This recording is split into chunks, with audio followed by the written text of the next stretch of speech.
Okay, morning all. I hope you're well. So today's video, we're going to chat about energy. Pretty much whenever I chat with a client, we have a consultation and we talk about goals, and they first talk about what physical goals or activity-wise exercise goals they have, cardiovascular performance or strength training, etc. The next one they always mention is increase their energy. So in the 5-element system, in the first couple of months, we're working on 6 to 7 really foundational levels, holistic levels. Your sleeping, breathing, eating, hydrating, moving, thinking, energizing. And, to bring those all in and put them into a sort of system or a nice acronym that's easy to learn, I created C.H.A.R.G.E, right? So very apt for charging up your energy. So C.H.A.R.G.E. C stands for calories and nutrients. So as you know, we get energy by the foods we eat. Well, one part of how we get energy. And there's also an addition and a subtraction to that. We're looking at the foods that work for us and the right amounts and what doesn't. We don't want to overeat because that makes us sluggish and bloated and tired and fatigued. And we don't want to undereat as well. At the end of the day, health really comes from like cell turnover in the body. Can the body get rid of all the waste products and turn over well enough to keep regenerating the organism that you see in the mirror to the best of its ability? And it needs energy to do that, and it needs nutrients to do that. The right nutrients in the body at the right time and the right dosage is going to satiate you and make sure the body's got all of those things required to do the job properly. Get food from mouth to anus, get rid of all the waste as well, and turn over appropriately.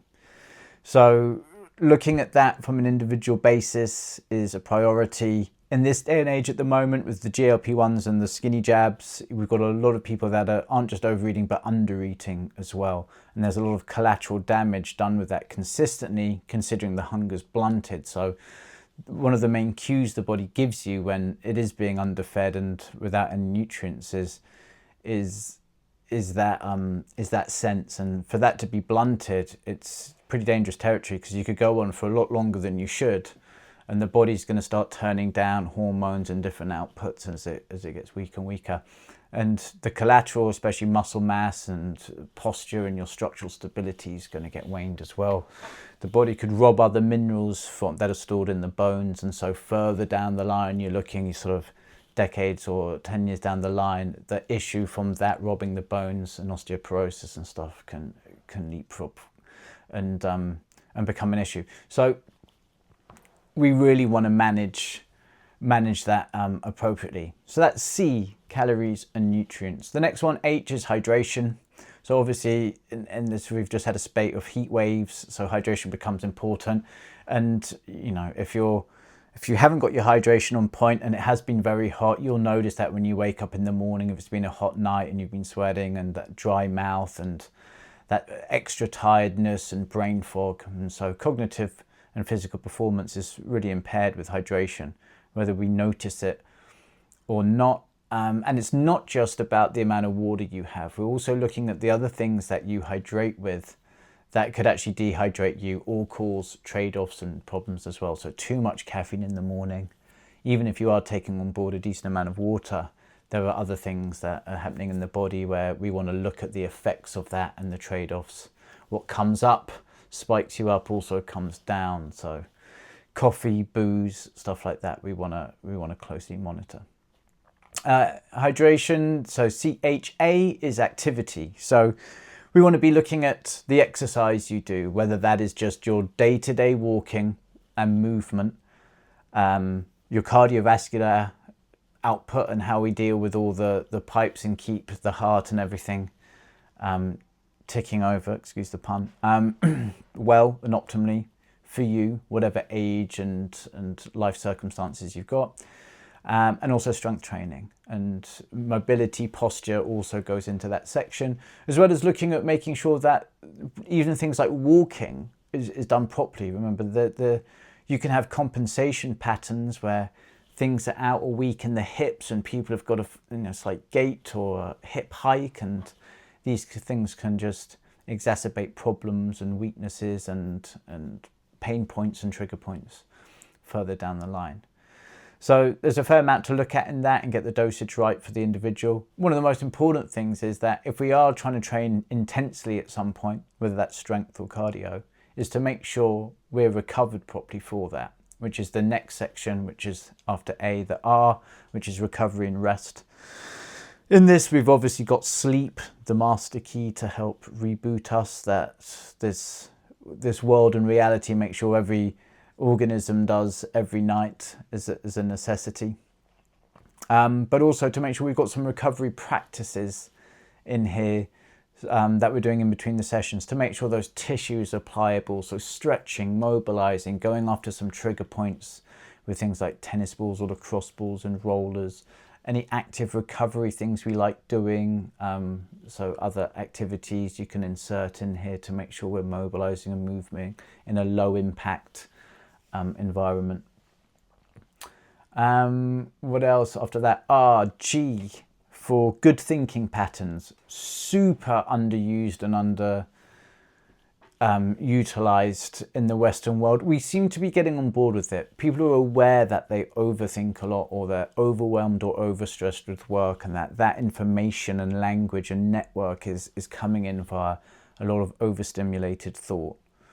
But we're still super bad at really addressing it and training it. You know, and you've heard this before, like, you know, training the body in the gym. We need to train the mind and the thinking patterns and observe them. And for that, it's not just outsourcing to let's go and sit in a yoga room and just or just sit and listen to a guided meditation for 10 minutes and think we've ticked that box. We really need to observe our own individual thinking patterns and try and pull weeds out by the root. So it's really looking at our conditioned patterns of behavior, and often in just the mere looking comes the individual solution for you. So we're having pockets of time where we're sitting down to really flesh out, really observe, really write down, really monitor and work on individual things, rather than be a bit sort of surface skimming and a bit blasé about it. You know, just as an example, it's never the external triggers that people think it is. Oh, if only I didn't have that, then I wouldn't think too much about it. But it never really is the external trigger, it's our association with it. So as an example, I could be in a room and a tarantula could be on the desk. And if I'm in the room with my brother-in-law, I'm going to be running for the door, he's going to be running to pick it up. He collects spiders and tarantulas and loves them. I watched Arachnophobia when I was too young, and big ass hairy spiders don't do it for me. If it was the trigger and the external thing, then both of us would have the same response, but it's not. The fear is in here, whereas he has love when he sees that trigger. So it's being able to watch and understand our own patterns of behavior, and within that watching and in that dissection, often there's the solution. So anyway, we in this system, we're finding time that I'm working through with clients, and we're doing a lot more observational work rather than handing it over to a class or just listening to something and then thinking we're done. So that's good thinking patterns. The next thing we want to do is the last one, which is E. So E stands for energy work. So this is where we're developing some Eastern practices. How can we create energy in the body without taking a substance on board, which also then often has a processing effect of the body, like food, for example, which is already covered, and hydration in other areas. So there's stilling the mind, there's meditation, there's breath work, and obviously for me, there's Qigong, which its literal translation is energy work. So we're working on the body and able to increase its energy reservoirs and stores and calm the body and the mind with just doing some movement, slow movement and intentional practices. So I'm going to wrap it up there because this will be just under 10 mins. But basically, each one of those things you can do, and it'll help to increase the energy in the body, done well at the correct dosage for you at this moment in time.